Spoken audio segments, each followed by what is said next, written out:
When I was a kid, I used to create worlds. Worlds with superpowered muffins and horses that could talk and cars that could fly and cook burgers at the same time. Random stuff that only a kid could imagine. But somewhere along the way, I stopped. Hi, I'm Esther, and this is day 6 of my February 28th challenge, where I post a video every single day to practice being seen.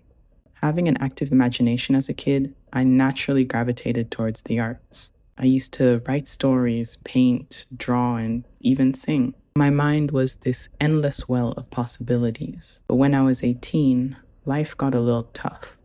And it became harder for me to not only see beauty in my own life, but to transmute it into something worth fantasizing about. I didn't just stop imagining fantasy worlds. I stopped imagining a better life for myself. I was filled with self-doubt. I couldn't trust myself to achieve the things that I imagined. They felt too outlandish, too unrealistic. So I banished those thoughts and tried to do things the normal way, the way we're all taught. Went to school, got a degree, got a job, and I hated all of it. I was genuinely miserable. But now I'm getting back into art.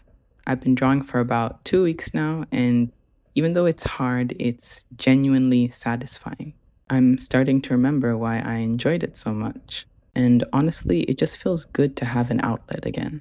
A part of me wishes I'd never stopped, but I think it's more accurate to say that I wish I'd been brave enough to keep going. I wish I'd seen the worth in my own creations, because that's what really happened. I didn't lose my imagination, I just stopped believing that my creations mattered.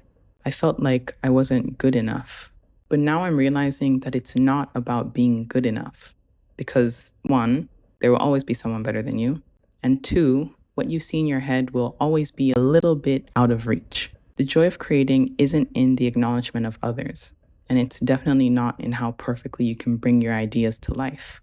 For me, the joy is in the process of translation, turning the language of thought and fantasy into the language of whatever medium I'm using. That's what I forgot. And that's what I'm learning again.